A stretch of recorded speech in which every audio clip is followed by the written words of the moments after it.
রামায়ণ বিশ্বের আদি মহাকাব্য। 24,000-এরও বেশি শ্লোকে সংস্কৃত ভাষায় রামায়ণ সৃষ্টি করেন আদিকবি মহর্ষি বাল্মীকি। এই তথ্যগুলো আমাদের অনেকেরই জানা, যার বেশিরভাগটাই আমরা আমাদের দাদু, ঠাকুমা, দিদিমা এনাদের কাছ থেকে গল্পের আকারে শুনেছি। কিন্তু এখন তো গল্প পড়া বা গল্প শোনার দিন শেষ। ইবুক আর কেন্ডলের যুগে বাচ্চারা এখন ডিজিটাল মাধ্যমেই গল্প পড়বে বা শুনবে, সেটাই স্বাভাবিক। তাই যুগের বাস্তব অগ্রগতি মেনে ভাষা ও ভবিষ্যৎ চ্যানেল ডিজিটাল মাধ্যমে আমাদের ভবিষ্যৎ প্রজন্মকে উপহার দিতে চায় আমাদের গর্বের মহাকাব্যের এক যুগোপযোগী আপাত সহজবোধ্য রূপ, যা মূল বাল্মীকি রামায়ণকেই গল্পের আকারে বলার চেষ্টা করা হয়েছে। তবে শুধু রামায়ণের গল্প নয়, রামায়ণের অনুষঙ্গে আরও যে পৌরাণিক চরিত্ররা এসেছেন তাদের সকলেরই চিত্রায়ন করার এখানে চেষ্টা করব। আগের পর্বে আমরা শুনেছি কিভাবে অন্য রাজারা রাবণের বশ্যতা স্বীকার করে নিলেও অযোধ্যার তখনকার রাজা অনরণ্য বশ্যতা স্বীকার করেননি এবং তিনি কিভাবে বধ হলেন এবং তার বংশে ভগবান বিষ্ণু রাম হয়ে জন্মাবেন এ কথা বলে গিয়েছিলেন। আবারও অগস্ত্য পরবর্তী কাহিনী শুরু করলেন। আমরা শুনি সেই কাহিনী। একদিন নারদ মুনি মেঘে চড়ে রাবণের কাছে এলেন। এসে তিনি রাবণকে বললেন, বৎস, তুমি বৃথা মানুষ বধ করছো কেন? তাদের মৃত্যু তো অনিবার্য। তারা ক্ষুধ, পিপাসা, জরা, শোক এ সমস্ত নিয়ে একই ক্ষীয়মান অবস্থা। কখনো নাচ গান করে, কখনো কান্নাকাটি করে, কখনো স্বজনের স্নেহে মোহগ্রস্ত হয়। এর অনেক কষ্ট তারা এমনি পায়, তাদের আর কষ্ট দিয়ে লাভ কি? সবাইকেই সব মানুষকেই জমালয়ে যেতে হবে। অতএব তুমি এক কাজ করো, তুমি যমকে জয় করো। যমকে জয় করে তুমি সর্বজয়ী হও। ব্যাস, তাকিয়ে দিয়েছে রাবণকে নারদ যমের বিরুদ্ধে। এইবার নারদের কথায় উৎসাহিত হয়ে রাবণ যমের সঙ্গে যুদ্ধ করবার জন্য দক্ষিণ দিকে যাত্রা করলেন। তখন নারদ করলেন কি, দ্রুত গতিতে যমের কাছে এসে বললেন, রাক্ষস দশানন তোমাকে জয় করতে আসছে। দণ্ডধর যম, তোমার আজ কি দশা হবে বলো দেখি। এইভাবে দুজনে দুজনকে তাতিয়ে ঝগড়া লাগাতে তো নারদের জুড়ি নেই। সফল হলেন নারদ। এইবার দীপ্ত সূর্যের ন্যায় উজ্জ্বল রাবণের বিমান যমলোকে উপস্থিত হল। রাবণ দেখলেন যে প্রাণীরা তাদের কৃতকর্মের ফল ভোগ করছে। কেউ বৈতরণী বারবার পার হচ্ছে, কাউকে তপ্ত বালিতে ফেলে দেওয়া হয়েছে, দগ্ধ হওয়ার জন্য চিৎকার করছে সে। এই সমস্ত বিভিন্ন রকম যে সমস্ত সাজা যম দেন, সেইভাবে সাজা প্রাপ্ত হচ্ছে যে সমস্ত পাপীরা। আবার এদিকে যারা ধার্মিক তারা মনোরম প্রাসাদে বিভিন্নভাবে সুখ ভোগ করছেন। রাবণ কি করলেন? রাবণ পাপীদের মুক্ত করে দিলেন। পাপীদের মুক্ত করে দিতে ব্যাস চারিদিকে হইচই শুরু হয়ে গেল। যারা রক্ষা করছিলেন, প্রেতদের রক্ষক, তারা তো রেগে গেল। রেগে গিয়ে রাবণকে আক্রমণ করলেন। এইবার যম সেনা আর রাবণ সেনার তুমুল যুদ্ধ হতে লাগলো। রাবণ তার পাশুপত অস্ত্রে যমের সেনাদের একদম আগুনে পুড়িয়ে দিলেন। তখন বৈবস্বত যম স্বয়ং রথারোহণে রণস্থলে এলেন। তার সামনে ত্রিলোক সংহারক মৃত্যু, পাশে জলদগ্নি তুল্য মূর্তিমান কালদণ্ড। রাবণের সচিব যারা ছিলেন তারা তো ভয়ের চোটে পালিয়ে গেলেন। যমের সঙ্গে রাবণের 7 রাত যুদ্ধ চলল, তুমুল যুদ্ধ। মৃত্যু যমকে বললেন, তুমি আমাকে মোচন করো, আমি এই পাপী রাক্ষসকে বিনষ্ট করব। যম বললেন, তুমি স্থির হও, আমি একে মারব। বলে তিনি কালদণ্ড নিয়ে মারতে উদ্যত হলেন। তখনই ব্যাস পিতামহ ব্রহ্মা আবির্ভূত হলেন, হয়ে বললেন, না বৈবস্বত, এই নিশাচর তোমার বধযোগ্য নয়। তোমার কালদণ্ডের প্রহারে যদি রাবণ মরে, তবে আমি তো তাকে বর দিয়েছিলাম, তা মিথ্যা হয়ে যাবে। আর যদি না মরে, তবে আমার সৃষ্ট এই অমোঘ কালদণ্ড মিথ্যা হবে। সুতরাং তুমি এটা প্রয়োগ করো না। যম বললেন, আপনি আমাদের প্রভু, আপনার আজ্ঞায় কালদণ্ড সংবরণ করলাম। একে যদি মারতেই না পারি, তাহলে আমি আর রণক্ষেত্র থেকে কি করব? আমি এই রাক্ষসদের সামনে থেকে সরে যাচ্ছি বলে যম চলে গেলেন। ব্যাস, রাবণ বিজয় ঘোষণা করে যমলোক থেকে প্রস্থান করলেন। মানে রাবণ ঘোষণা করলেন, আমি যমলোক জয় করেছি বলে তিনি চলে গেলেন। এবার কোথায় গেলেন না, সদল বলে মহাসমুদ্রে প্রবেশ করে ভোগবতীপুরীতে গিয়ে সেইখানে নাগেদের তিনি বশে আনলেন। তারপর মণিময়ী পুরীতে গেলেন। সেখানে মহাবল পরাক্রান্ত নিবাত কবচ নামে দৈত্যরা বাস করে। রাবণ সেনার সঙ্গে তাদের 1 বছর ঘোর যুদ্ধ হলো, কিন্তু কোনো পক্ষ জয়ী হলো না। তখন আবারও সেই পিতামহ ব্রহ্মা এলেন। পিতামহ ব্রহ্মা এসে তিনি সন্ধির প্রস্তাব দিলেন। তিনি বললেন যে আমার বরে রাবণ আর তোমরা সুরাসুরের অজেয়, মানে দুজনকেই ব্রহ্মা বর দিয়ে দিয়েছেন যে তোমাদের কেউ মারতে পারবে না, ব্যাস কেউই মরবে না। তখন ব্রহ্মাই বললেন যে আমি তো বর দিয়েছি, আমি বলছি যে তোমরা পরস্পরের সঙ্গে সখ্যতা স্থাপন করো, রাবণের সঙ্গে বন্ধুত্ব করে নাও, নিয়ে সবাই মিলে ঐশ্বর্য একসঙ্গে ভোগ করো। রাবণ তখন অগ্নি সাক্ষী করে ওই নিবাত কবচদের সঙ্গে মিত্রতায় আবদ্ধ হলেন এবং তাদের সঙ্গে আবারও 1 বছর সুখে বাস করতে লাগলেন। 100 প্রকার মায়া শিক্ষা করলেন। তারপর অশ্মনগরে গিয়ে 400 কালকেয় নামে দৈত্যদের তিনি বধ করলেন। এই যুদ্ধেই প্রাণ হারালেন শূর্পণখার স্বামী বিদ্যুৎজিহ। সেখান থেকে তিনি গেলেন কৈলাসের মতন দীপ্তিমান বরুণালয়, বরুণের প্রাসাদ। সেই বরুণের প্রাসাদে গিয়ে রাবণ দেখলেন যে কামধেনু সুরভি। সুরভি এমন একটি গরু যাকে বলা হয় কামধেনু, যার দুধ থেকে ক্ষীরোদ সাগর উৎপন্ন হয়েছে। সুরভিকে প্রদক্ষিণ করে রাবণ শত জলধারায় বেষ্টিত বরুণের আবাসে যখন গিয়েছেন, গিয়ে এইবার রক্ষীদের পরাস্ত করলেন।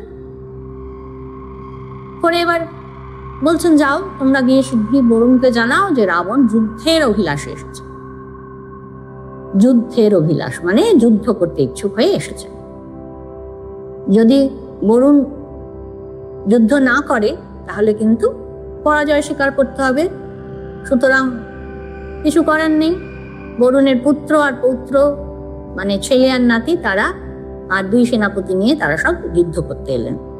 কিন্তু প্রচন্ড যুদ্ধের পর তারা পরাজিত হয়ে চলে গেলেন। রাবণ তখন বললেন, আরে বরুণকে পাঠাও, বরুণকে পাঠিয়ে দাও। বরুণের মন্ত্রী প্রভাস উত্তর দিলেন যে জলেশ্বর বরুণ তো এখন ব্রহ্মলোকে গান শুনতে গেছে, তার পুত্ররাও পরাজিত হয়েছেন, এখন আর তোমার পরিশ্রমের প্রয়োজন কি? তার মানে জলসা টলসা হতো তখন, ব্রহ্মলোক বা স্বর্গ আমরা যাই বলি না কেন, সেখানে যাই হোক বিচিত্রানুষ্ঠান জলসা যাই বলি, সেখানে গান শুনতে গেছে। তো কি আর করবে রাবণ, কিছু করার নেই, ফিরে আসছে। ফেরার সময় দেখে কি যে ওই যে অশ্বনগরে বহু রত্নভূষিত এক আশ্চর্য ভবন ছিল, সেটা দেখতে পেয়েছে। ওই অশ্বনগর যেখান দিয়ে যাওয়ার সময় গেছিল, 400 কালকীয় দৈত্যকে বধ করেছিলেন, সেইখানে এক আশ্চর্য ভবন দেখতে পেলেন। তিনি প্রহস্তকে বললেন, প্রহস্ত তার মন্ত্রী, প্রহস্তকে বললেন যে তুমি দেখো তো, জিজ্ঞেস করে এসো যে এই বাড়িটা কার, এত সুন্দর বাড়ি, এটা কার? 7টা ঘর পেরিয়ে যায়। প্রহস্ত দেখলেন যে অগ্নিশিখার মধ্যে এক পুরুষ রয়েছে। তিনি প্রহস্তকে দেখে হাসছেন। প্রহস্ত ভয়ের চোটে বেরিয়ে এসে রাবণকে সব জানালেন। তখন রাবণ সেই বাড়ির ভেতর ঢুকে দেখলেন যেখানে কাজলের মতন মিশমিশে কালো এক বিশাল আকার পুরুষ সে দ্বার আটকে রেখে দিয়েছে। তার ললাটে মানে কপালে চন্দ্রকলা, লাল লাল চোখ, দাড়ি গোফ ভর্তি, হাতে লোহার মুসল। তাকে দেখে তো রাবণ একদম ভয়ে কাঁপতে লাগলো। সেই ভীষণ পুরুষ রাবণকে বললেন, রাক্ষস, কি চিন্তা আছে বলো, আমি যুদ্ধ করতে প্রস্তুত আছি। তুমি কি বলির সঙ্গে যুদ্ধ করতে চাও? রাবণ কোন প্রকারে সাহস নিয়ে বললেন, সাহস অবলম্বন করে বললেন, ওই গৃহে কি আছেন, মানে ওই ঘরে কি আছে তার সঙ্গেই আমি যুদ্ধ করব। ভয়ও পাচ্ছে কিন্তু জিজ্ঞেসও করবে, কারণ রাবণের তো এটা প্রকাশ পেতে দিলে চলবে না যে ভেতর ভেতরে সে ভয় পাচ্ছে। যাই হোক, সেই দারক্ষ পুরুষ উত্তর দিলেন যে তিনি বহু গুণান্বিত দানবেন্দ্র বলি, যুদ্ধ করতে চাও তো আমার সঙ্গে এসো। রাবণ কাছে এলে বলি হেসে তাকে কোলে তুলে নিলেন। বললেন, দশানন, কি চাও বলো তো? রাবণ বললেন, আমি শুনেছি বিষ্ণু তোমাকে বেঁধে রেখেছেন, আমি কি তোমাকে মুক্ত করতে পারি? বলি তখন আবার হেসে বললেন, যে ওই কৃষ্ণবর্ণ মিশমিশে কালো, ওই কাজলের মতন কালো যে পুরুষ, যিনি ওই যে দ্বার দেশে ছিলেন, যাকে দেখে তুমি ভয় পেয়েছ, তিনি আমাকে বন্ধন করেছেন, মানে তিনি আমাকে বেঁধে রেখেছেন। তিনি কৃতান্তের ন্যায় দূরতক্রমণীয়, মানে কৃতান্ত মানে জমের মতন, তাকে অতিক্রম করা যায় না। তিনি সর্বভূতের হর্তা, কর্তা, স্রষ্টা, পালয়িতা, ত্রিভুবনের থেকে আশ্চর্য কেউ নেই। তোমাকে, আমাকে, আমাদের পূর্ববর্তী সকল বীরকে তিনি রজ্জুবদ্ধ পশুর ন্যায় আকর্ষণ করতে পারেন। কংস, মধু, কৈটব প্রভৃতি মহাপরাক্রান্ত দৈত্যগণকেও এই বিষ্ণু পরাজিত করেছেন। তারপর বলি বললেন যে ওই যে দেখছো আগুনের মতো জলজল করছে কুণ্ডল, ওটা তুমি আমার কাছে নিয়ে এসো। রাবণ তো এই কুণ্ডল তুলতে গিয়ে পড়ে গেল, পড়ে গিয়ে রক্তাক্ত হয়ে গেল। বলি বললেন, এই কুণ্ডল আমার পূর্ব পিতামহ হিরণ্যকশিপুর কর্ণাভরণ ছিল, মানে তিনি কানে পড়তেন। হিরণ্যকশিপু এই কুণ্ডলটি কানে পড়তেন, বহুকাল থেকে এখানে পড়েছেন। তার মুকুট আছে পর্বত শৃঙ্গে, তার মৃত্যু বা কোনো ব্যাধি ছিল না। একদা প্রহ্লাদের সঙ্গে তার দারুণ বিতর্ক হয়। সেই সময় নৃসিংহরূপী বিষ্ণু তাকে নখর আঘাতে বিদীর্ণ করেন, মানে নখ দিয়ে পেট চিরে মেরে ফেলেছিলেন।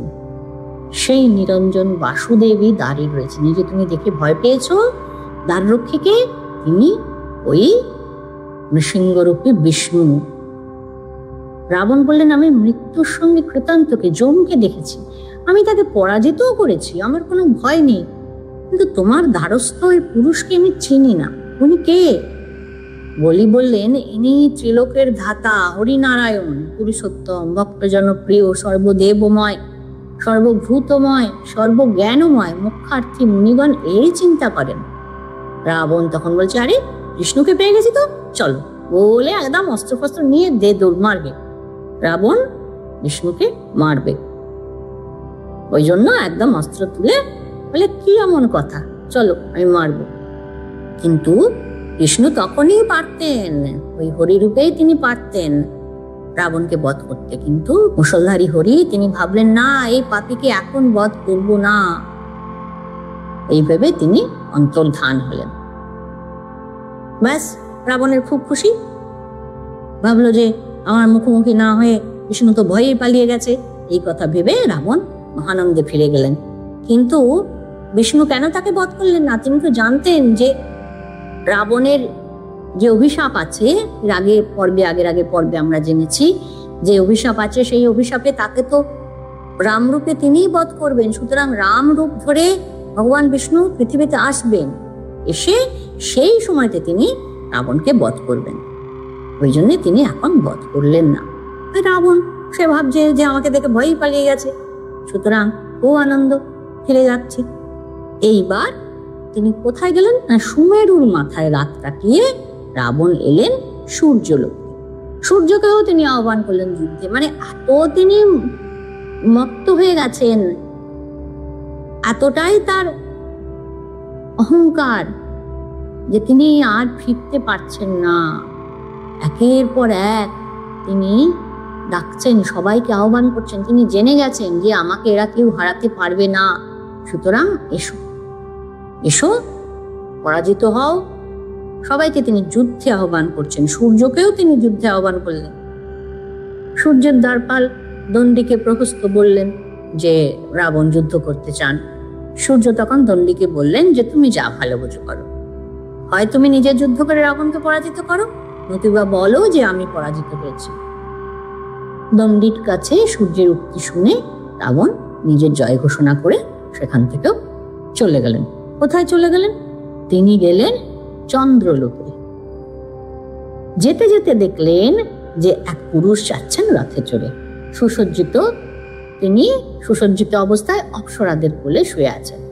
দেবর্ষি ওই পর্বতকে দেখতে পেয়ে, রথে করে যাচ্ছে এক পুরুষ, তাকে দেখতে পেয়ে তিনি বললেন যে নির্লজ্জ লোকটি কে, দেখছি ওর ভয় নেই। তখন পর্বত বললেন যে উনি ব্রহ্মাকে তুষ্ট করে দিব্যলোক লাভ করেছেন, উনি এখন সোম পান করে উত্তম স্থানে যাচ্ছেন।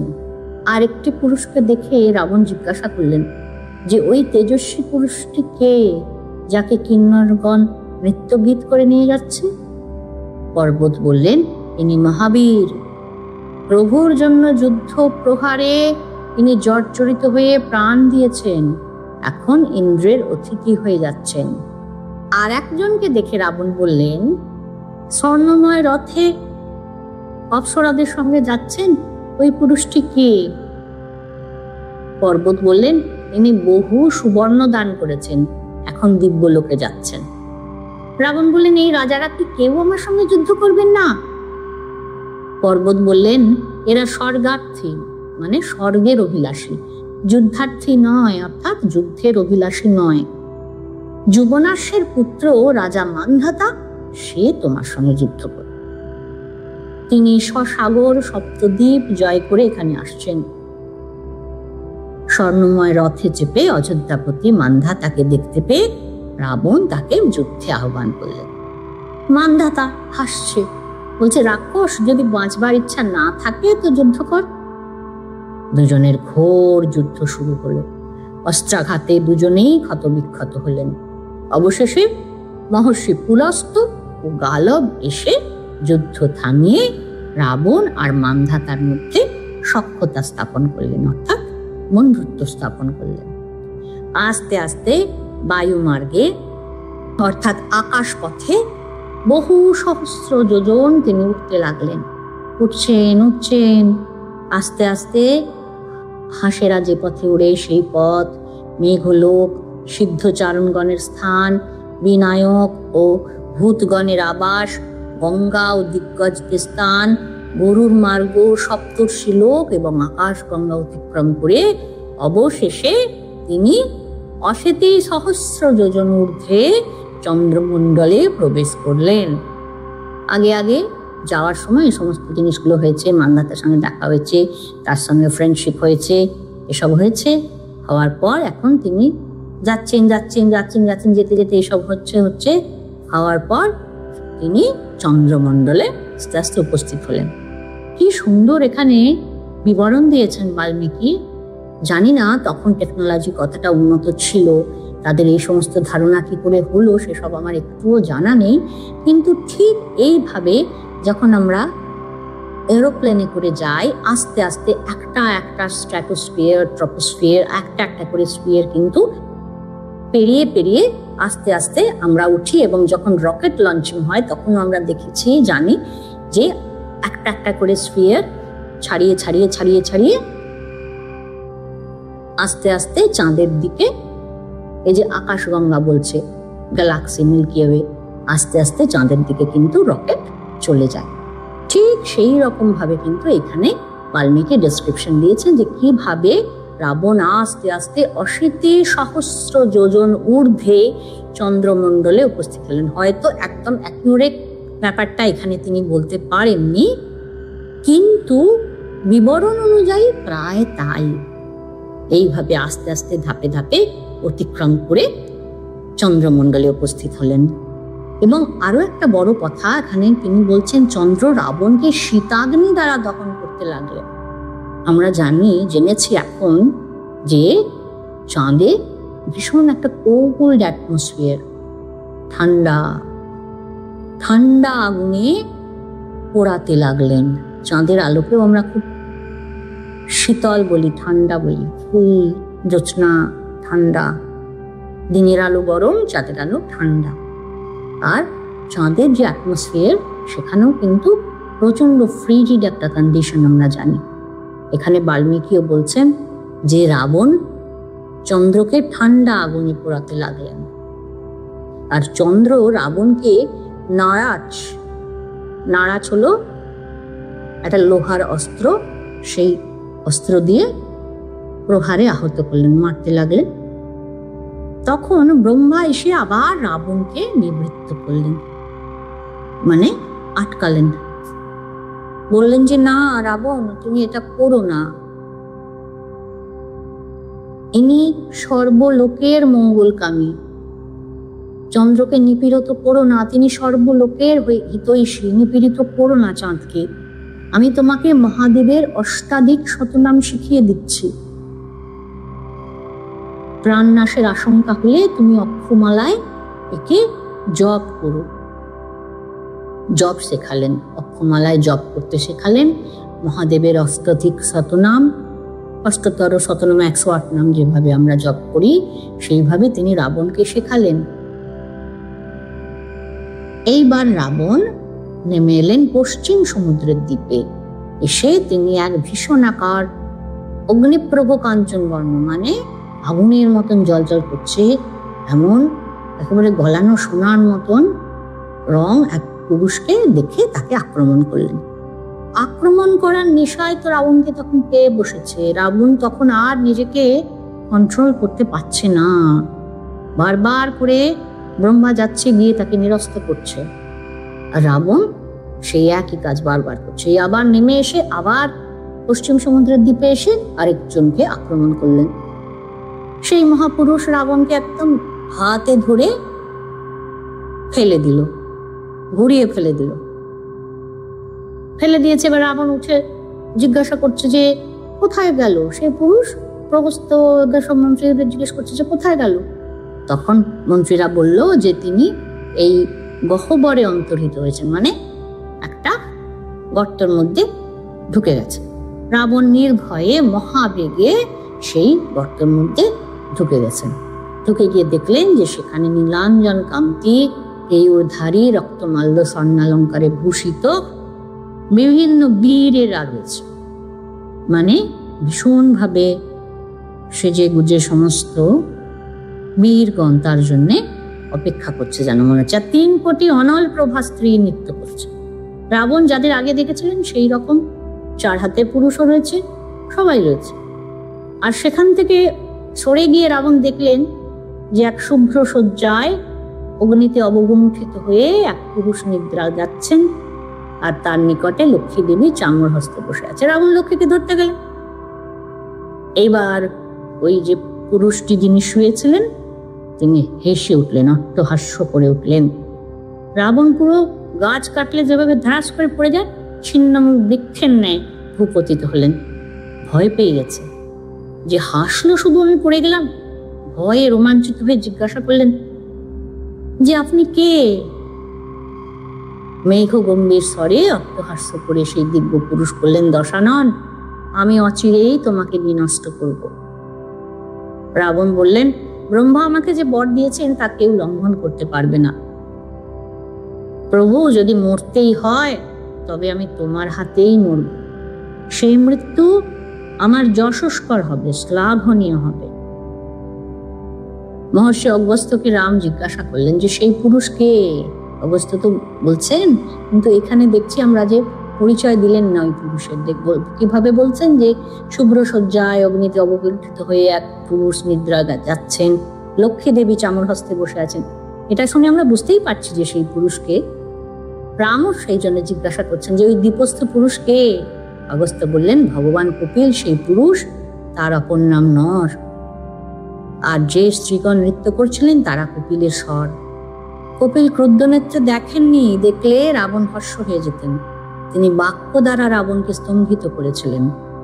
দীর্ঘকাল পরে সংজ্ঞা লাভ করে রাবণ সচিবদের কাছে ফিরে গিয়েছিলেন। এইবার রাবণের পরিক্রমা শেষ হলো, রাবণ লঙ্কায় ফিরে গেলেন। যেতে যেতে রাজা, ঋষি, দেব বা দানবের যে সমস্ত সুন্দরী কন্যা তার দৃষ্টিপথে পড়ল, সবাইকে তিনি হরণ করে নিয়ে তার বিমানে তুললেন। আর কন্যার যারা বন্ধুরা ছিল, যারা বাধা দিয়েছে, বধ। অপহৃতা কন্যাদের অশ্রুজলে বিমান প্লাবিত হলো, মানে তারা কাঁচে জোর করে ধরে নিয়ে এসছিল। আর আত্মীয় বর্গের জন্য বিলাপ করতে করতে এই যারা মেয়েদের তুলে নিয়ে এসেছিল, সেই মেয়েরা তাকে অভিশাপ দিলেন যে এই দুরাত্মা রাক্ষস অধম যেমন পরস্ত্রী ধর্ষণ করছে, একদিন পরস্ত্রীর হাতেই এর মৃত্যু হবে। সেই সতী বরনারীগণের মুখ থেকে এই বাক্য নির্গত হলে আকাশে দুন্দুবির ধ্বনি ও পুষ্পবৃষ্টি হলো। অভিশপ্ত রাবণ যেন নির্বীর্য হয়ে লঙ্কায় প্রবেশ করলেন। এত অন্যায় করেছে রাবণ এই পরিক্রমা সময়। সব রাজাদের পরাজিত করে, যুদ্ধ করো, এসো নইলে পরাজিত, সবাইকে মারছে, কে মারছে তাকে ধরছে, মেয়েদের পর্যন্ত সবাইকে যাকে যাকে পছন্দ হয়েছে সব কটাকে তুলে নিয়ে চলে এসেছে। তখন তো তারা অভিশাপ দেবেই। এত অভিশাপ পেয়েছে, অভিশপ্ত রাবণ নির্বীর্য হয়ে লঙ্কায় প্রবেশ করলেন। কামরূপিণী রাক্ষসী শূর্পণখা সহসা ভূপতিত হয়েছে, হয়ে বাষ্পরুদ্ধ কণ্ঠে রাবণকে বলছে যে তুমি আমাকে বিধবা করেছো। দাদা ফিরেছে, শূর্পণখা খবর পেয়েছে। খবর পেতেই সঙ্গে সঙ্গে দাদার কাছে দৌড়ে গেছে, গিয়ে একদম আছড়ে পড়লো যে তুমি আমাকে বিধবা করেছো। 14,000 কালকেও দৈত্যগণের সঙ্গে তুমি আমার প্রাণাধিক পতি বিদ্যুৎ জীবকে পাঠিয়ে দিয়েছো। তাই জন্যই তো ওই যুদ্ধে, অসম যুদ্ধে তুমি পাঠিয়েছো আমার বরকে, তাই জন্য সে নিহত হয়েছে, তোমার হস্তে সে নিহত হয়েছে। ভগ্নিপতিকে বধ করেও তোমার লজ্জা করছে না? রাবণ তখন সান্ত্বনা দিচ্ছেন, বলছেন কেঁদো না, ভয় নেই, আমি দান মান প্রসাদ মানে আর কি ক্যাশ কাইন সবকিছু দিয়ে তোমাকে সযত্নে তুষ্ট করব। বলছেন বোন, আমি তো যুদ্ধকালে প্রমাত্ত হয়ে স্বরক্ষেপণ করেছিলেন, অর্থাৎ মানে আমি যখন যুদ্ধ করে জ্ঞানহীন হয়ে পড়েছিলাম, চারিদিকে এলো পাতারি কিচ্ছু, যেহেতু তোমার বরকে আমি চিনতেই পারি। তুমি তোমার যে আরো ভাই আছে খর, তার কাছে যাও, তিনি 14,000 রাক্ষসের প্রভু হয়ে দণ্ডকারণ্যে বাস করবেন আর সর্বদা তোমার আদেশ পালন করবেন। আর দূষণ তার সেনাপতি হয়ে তোমার সঙ্গে যাবেন। এইভাবে খর আর দূষণকে দিয়ে ওই দণ্ডকারণ্য সেইখানে পাঠিয়ে দিলেন। আর শূর্পণখাকেও বললেন তুমি যাও, ভাইদের সঙ্গে গিয়ে সেখানে থাকো, সেইখানেই তুমি দণ্ডমুণ্ডের কর্তা, তুমি যা বলবো ওরা তাই শুনবে। এইভাবে মানে রাজ্য খানিকটা আর কি দিয়ে ওকে শান্ত করল। এভাবে আশ্বস্ত করে তিনি নিকুম্ভিলা নামক লঙ্কার যে উপবন সেইখানে গেলেন। সেখানে মেঘনাদ কালো অজিন মানে হরিণের চামড়া পরে শিখা দণ্ড ধারণ করে যজ্ঞ করছিলেন। রাবণ প্রশ্ন করলেন, বৎস কি করছো? যজ্ঞে দীক্ষিত থাকায় মেঘনাদ নীরব রইলেন। মহাতপা উষনা মানে শুক্রাচার্য ছিলেন দৈত্যদের গুরু, দৈত্য গুরু শুক্রাচার্য। তিনি বললেন, তোমার পুত্র অগ্নিষ্টম, অশ্বমেধ, রাজসূয়, গোমেধ, বৈষ্ণব প্রভৃতি সপ্তযজ্ঞ সম্পন্ন করেছে। দুঃসাধ্য মাহেশ্বর যজ্ঞ করে পশুপতির নিকট বর পেয়েছেন। মহাদেব তাকে সন্তুষ্ট হয়ে বর দিয়েছে। ইনি কামচারী, আকাশগামী, সেনন্দ, তামসী ময়া, অক্ষয় তুমির ও শত্রুনাশক অস্ত্রসমূহ লাভ করেছেন। আজ যজ্ঞ সমাপ্ত হয়েছে, তোমাকে দেখবার জন্য আমরা অপেক্ষা করছি। রাবণ বললেন, আমার শত্রু ইন্দ্র, এই সমস্ত দেবতা, এদেরকে আপনারা চোখকে পুজো করছেন? এ তো মোটেই ভালো নয়। যাই হোক, যখন করি তখন ফেলে চল, কিছু করার নেই, চল এখন ঘরে চল। রাজপুরীতে ফিরে এসে ওই অপহৃতা সে সমস্ত মেয়েদেরকে ধরে ধরে নিয়ে এসেছিল, তাদেরকে সব রথ থেকে নামালেন। বিভীষণ তো দেখেই বললেন যে এই যে অপকর্ম তুমি করেছো, এর জন্যে তোমার যশ, অর্থ, কুল সব নষ্ট হবে। এই যে এদেরকে তুমি নিয়ে এসেছো, তাদের আত্মীয়গণের কাছ থেকে সবলে মানে জোর করে তুমি হরণ করেছো। এদিকে মধু দৈত্য তোমাকে অবজ্ঞা করে কুম্ভনসীকে হরণ করেছে। তোমার পাপ কর্মের এই ফল দেখো, তুমি ওদের পরের বাড়ির মেয়ে তুলে আনলে, তোমার বাড়ির মেয়েকেও কিন্তু তুলে নিয়ে গেছে। বিভীষণ বললেন, সোমালী আমাদের মাতামহ, মাল্যবান তার জ্যেষ্ঠ ভ্রাতা, মাল্যবানের কন্যা অনলা তার কন্যা কুম্ভিনসী, সে তো সম্পর্কে তোমার বোন হয়। তোমার ছেলে যজ্ঞ করছিল, আমি জলের মধ্যে তপস্যা করছিলাম, কুম্ভকর্ণ শুয়ে আছে। সেই অবসরে আমাদের সেনাদের বধ করে মধু অন্তঃপুর থেকে কুম্ভিনসীকে নিয়ে গেছে। ভাবো কি অবস্থা, বোনকে ঘরের ভেতর থেকে তুলে নিয়ে চলে গেল।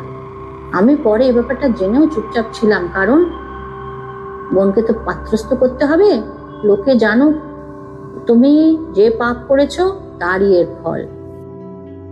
যদি কারো রামায়ণের এই গল্পগুলো শুনতে ভালো লাগে তাহলে চ্যানেলটাকে সাবস্ক্রাইব করবেন আর ভিডিওটাতে লাইক করবেন, ভিডিওটা শেয়ার করবেন। পরের পর্বে আমরা আরও খানিকটা রামায়ণের গল্প শুনব, আরও রামায়ণের চরিত্রদের সঙ্গে পরিচিত হব। আমি তানিয়া আবার আসব রামায়ণের গল্প আর রামায়ণের চরিত্রদের নিয়ে।